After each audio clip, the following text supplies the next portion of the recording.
Oh.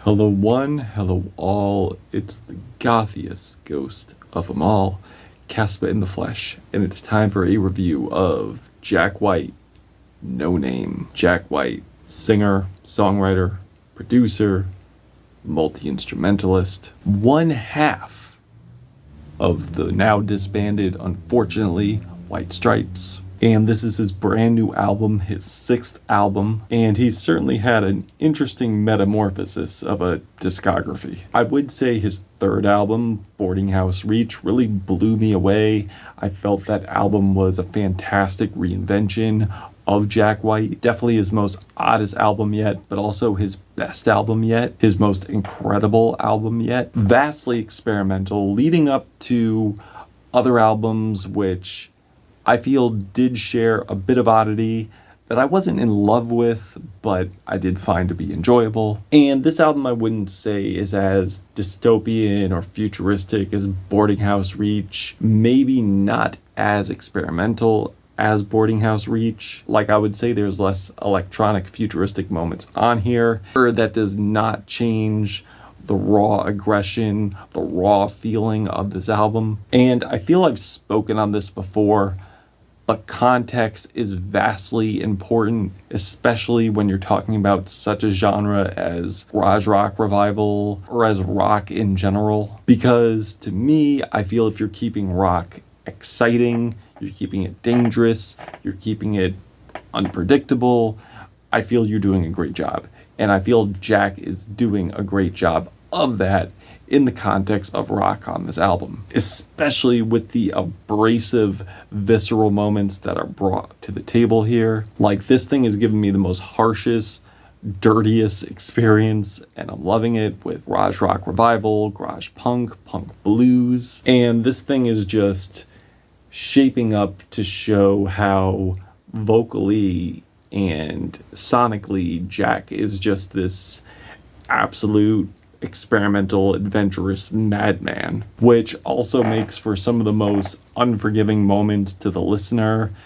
Like, this thing is very harsh, it's very fuzzy, it's very large. It's basically a monster of an album, if I'm being totally honest here. And I would say straight to the point, you're not really getting that many interludes here. This thing is like 13 tracks. I would say close to 50 minutes, maybe short of that. Also, there's not really much in terms of samples here. Maybe a little bit at the end with some puppies and an audio. I guess you are getting experimental moments here, but yet it's still very much in the rock vein, and I think it borders more on the very abrasive, upfront, raw feeling that this album brings. So I feel the goal here is to just be very harsh, yet keep it in a psychedelic realm, have a little bit of elements of funk here, but still bring some experimental bits as well. And I know I mentioned psychedelia, and I feel that's important too, because this thing is not just an onslaught to the ear, no, although I do love a good onslaught to the ear.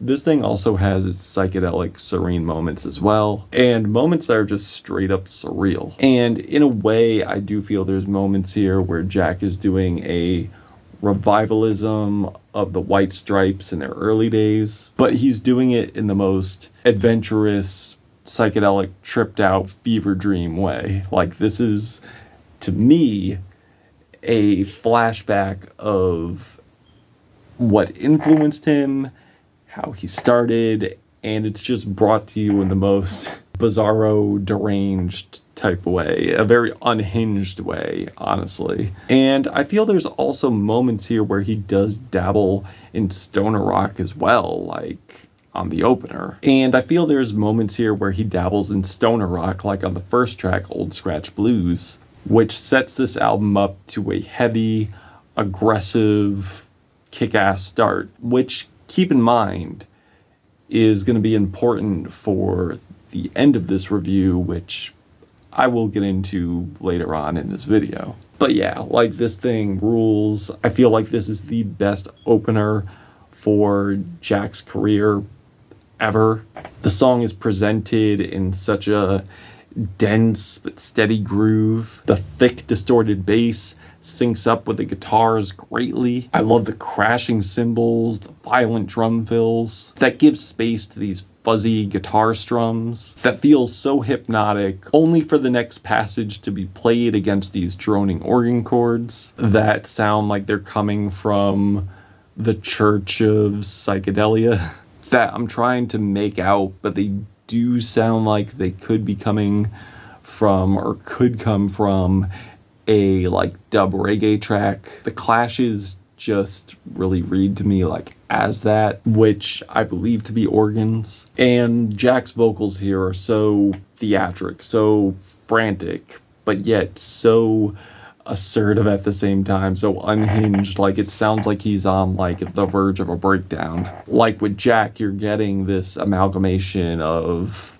power, unnerving emotions, and expression that's like half rapped, half sung. Like, there's so much fuzz surrounding the guitars that has these droning chords just cascading the background. And I also have to point out how the intertwining of the wailing guitars and the synth hits make for a very interesting combo and do add to, again, Jack's experimental elements that he brings to the table. I must also mention too, there is a lot of rebellion and pushback that goes into this album, topically, lyrically, I would even say sonically as well. Not to mention how this track has probably the most wildest breakdown on the entire record, to show you how Jack could still keep it tangible, still keep it human-like, still keep it scuzzy, dirty, but also adding electronic to the mix as well. The song Bless Yourself has these tension-building drums.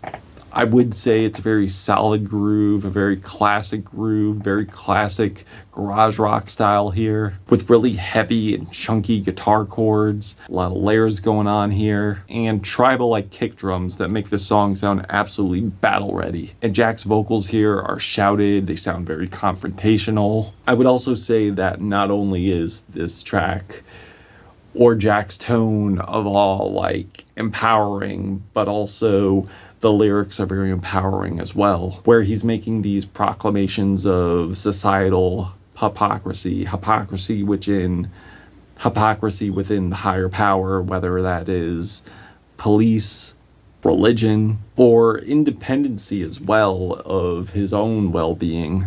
Pretty much taking in the independency due to the fact that the jobs and occupations and missions that these positions were supposed to uphold have not. So Jack is pretty much putting himself in the place of saying, okay, if these actions can't be done by those who are supposed to do it, let me just take matters into my own hands.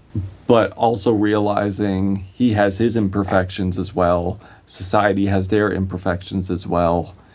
And I pretty much feel it breaks down to no one's perfect. Like, it's very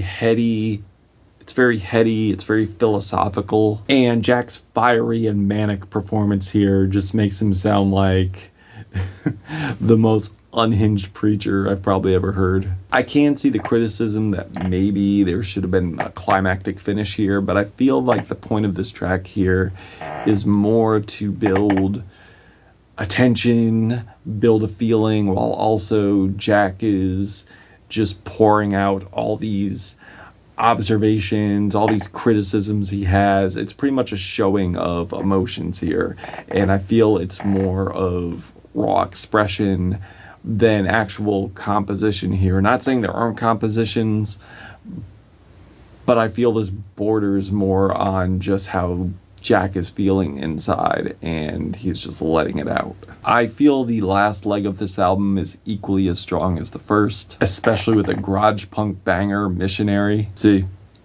what I did there? I feel like the vocals are very up close, very personal, very claustrophobic. And with how distorted and fuzzy the grooves are on here, the guitars on here are, it really does remind me, well, the chord progression does remind me of the Kinks, Who Really Got Me Going, but lyrically hornier, symbolically hornier. Not to mention, I do love the revving guitars, and I feel this track does offer a lot of variation too that doesn't sound pigeonholed. I feel like this is a great moment lyrically for Jack, while he is talking about prosperity as an artist, ambition as an artist, and staying relevant, staying a fan favorite, and cleverly flipping it into a plethora of sexual innuendos. It's really fun, it's really cheeky, not to mention how catchy the hook is. I feel like Jack not only brings us these vintage sounds, but also knows how to keep them dirty as well. He knows how to add, I would say, nuance to this sound. He keeps it filthy, but he also keeps it very structured. It's still very impactful, very clever, very memorable. I feel like the psychedelic moments really do juxtapose the chaos that this album brings. But not only is this album chaotic, but I also feel like there are variations to be told as well that I do admire, like on Rough on Rats. I love the bluesy guitar lines, the descending hard grooves, the breakdowns, the almost ethereal psych type passages that I would say the amalgamation here definitely reminds me of Led Zeppelin. And the unexpected guitar lines here just sound so squished, so distorted, roaring, but I love how it roars. I feel like if a guitar could scream, this is probably what it would sound like. I just love how vintage a lot of these tracks are, how experimental these tracks are. It's very precise when it comes to the chaos that this album brings. Not to mention the drums are heavy with a lot of punch. While Jack is speaking on the suffering of society in terms of financial struggle, talking about the irony of people barely getting the scraps. So if people are barely getting any scraps, then the Rats must really have it tough. It's really drawing the narrative of struggling, the consequence of overpricing and capitalism, and I feel like he's also adding sarcasm here as well. The track Archbishop Harold Holmes, which is a bluesy hard rock cut, I do like the nice blaring guitar melodies, but I also do feel like Jack really did a misstep with the rapping on this track. The flow is not the tightest.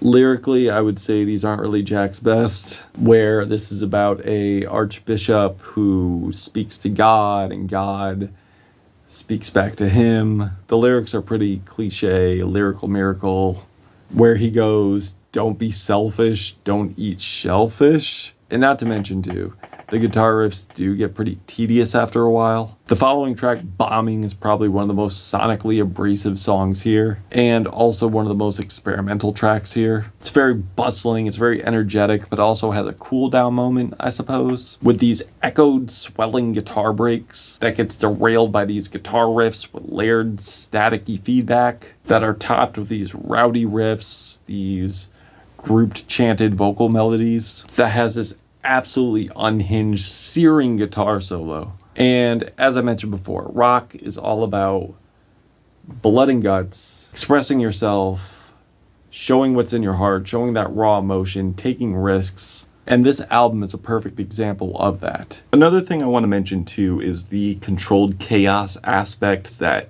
Jack White brings to an album, and he's certainly bringing it again on this one here.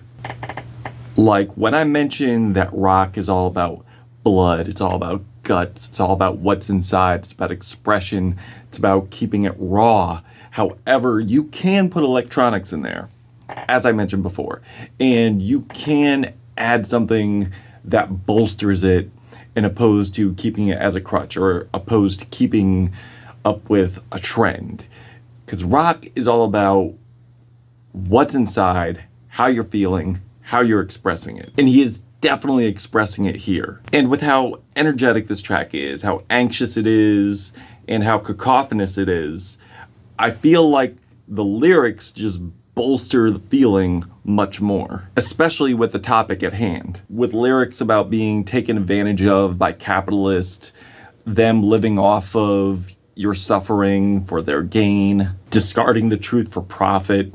But reading into the lyrics, I feel Jack is speaking more from the perspective of the earth itself, which Jack does a lot here. Jack, he does speak from the perspective or twist around a certain subject to say something else. And I feel with this one, Jack is speaking from the perspective of the earth, the environment, and with the effects of climate change and rich, harebrained morons taking control and drilling and doing all this fracking. And while he is speaking from the perspective of the earth, simultaneously he is calling out the asinine, disgusting actions of government officials and capitalists who are conducting these heinous, detrimental acts of fracking, drilling, and with climate change going on, you are just adding more fuel to the fire, no pun intended.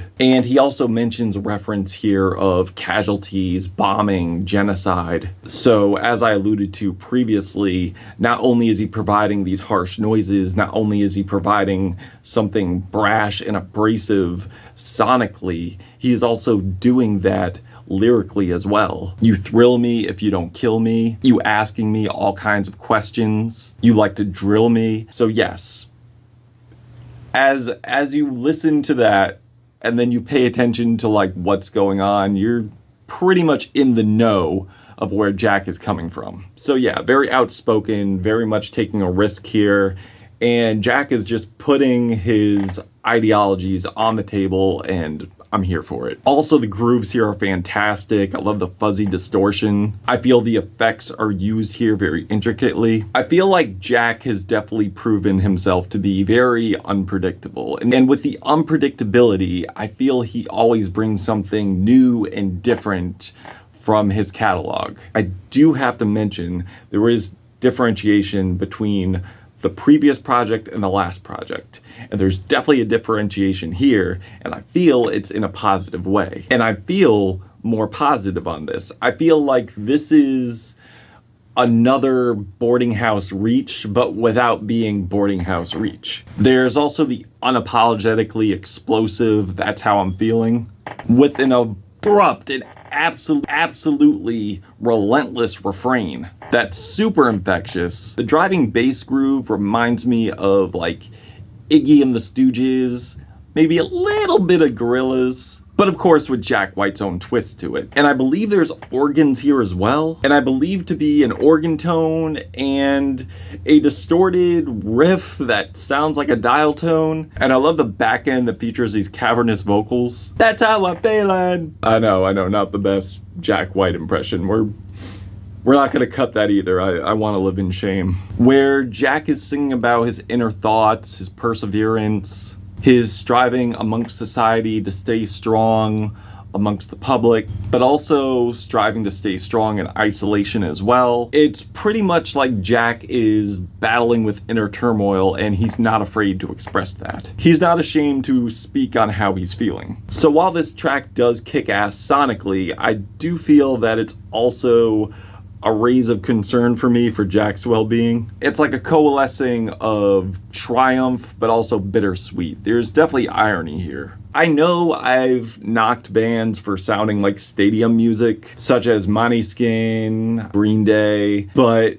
in this case, I feel like Jack isn't necessarily going for stadium music, but I feel it could be used in that context, but not in a established venue type of way, more in like an underground venue type of way. I feel it would be more appropriate, and with how anthemic a lot of these tracks feel, I'm not opposed to it, because there's just such a rush and empowerment, even if the situations Jack is singing about are dire. I feel like there is yes, doomerism within the lyrics, but again, with Jack's music, it's very much like invigorating. It's very empowering, with a nice fat building of bass and drums, with a simple but yet effective chord progression. I love the layers of instrumentation. I believe they make the hook more fiery, along with the glitched out soloing at the end. And in terms of the topical direction here, I feel Jack is going towards speaking against the, I would say, like, fetishization or turning art into a competition, in opposed to just doing it, speaking against being pigeonholed, and honestly just taking the art for what it is, and also simultaneously calling out the cruel ways of the industry, having this paranoia of being dropped by the label, and also being against the idea that these bands are just disposable, they're just toys, attacking more of the capitalistic mindset. It's pretty much an anti-gentrification type song. The last leg of this LP is honestly probably the most colorful section, especially on the instrumentation. Tonight Was a Long Time Ago, where Jack seems to be paralleling drug use to performing on stage, where he just feels so alive after performing, but also paralleling that and likening that to doing drugs. And it's crazy too, because when I first heard this, I was like, wait, Jack doesn't do drugs, what's going on here? And then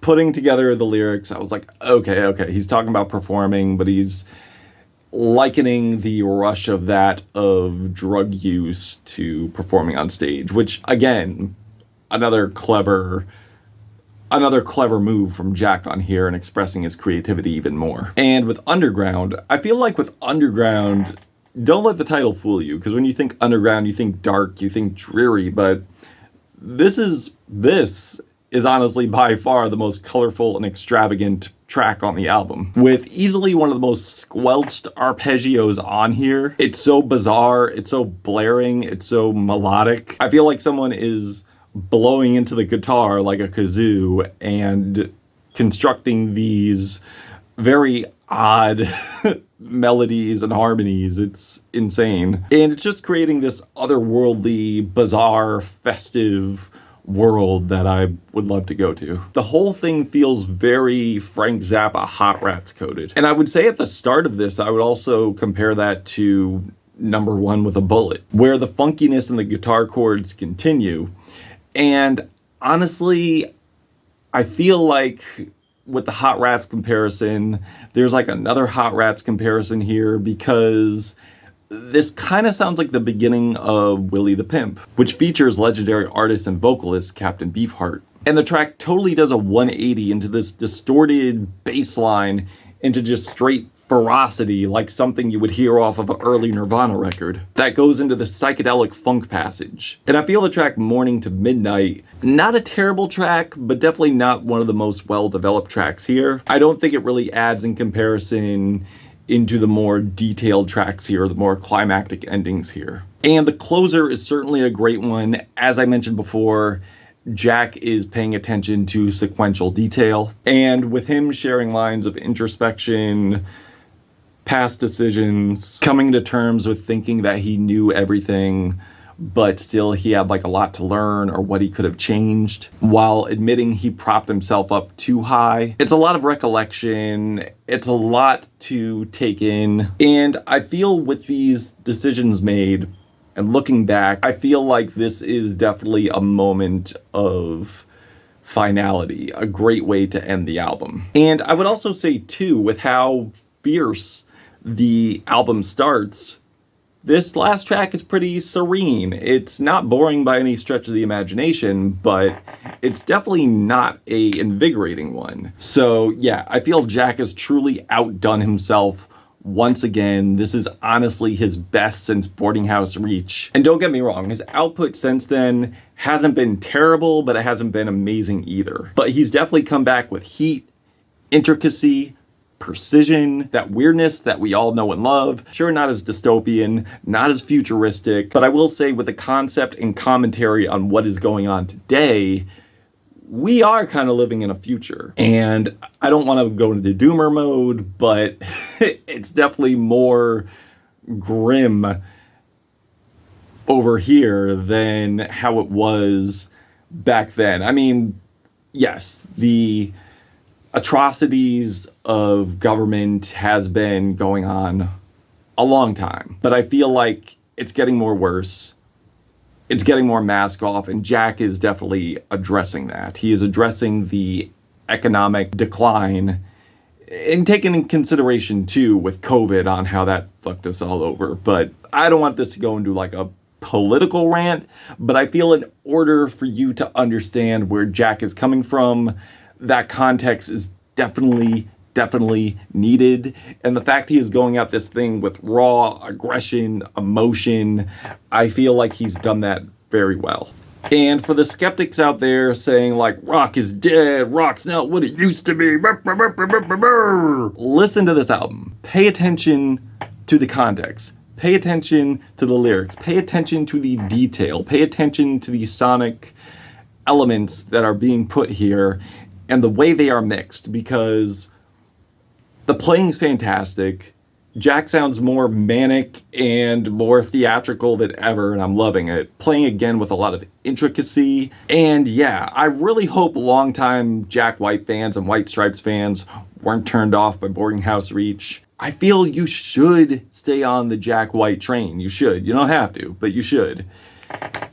And yeah, this is just another great in his discography. If we're going to include the White Stripes also, which have some fantastic albums. Elephant's fantastic. Debut, great. White Blood Cells, great. So yeah, great writing, great playing, great vocals. There were like maybe 2 tracks I wasn't really too crazy about, but overall, this is probably one of, if not his best. I'm really contending here, but I could go on forever. So I'm just gonna leave it here. Listen to this album, please, if you carry yourself as a rock fan, because to me, I feel this is rock album of the year, in my opinion, so far.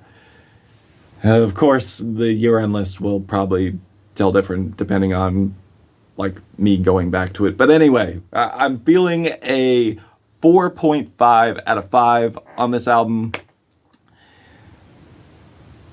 I'm your plug. Show me love. Hit me with a sub. Caspa, Gothic Ghost, Jack White. Till we meet again.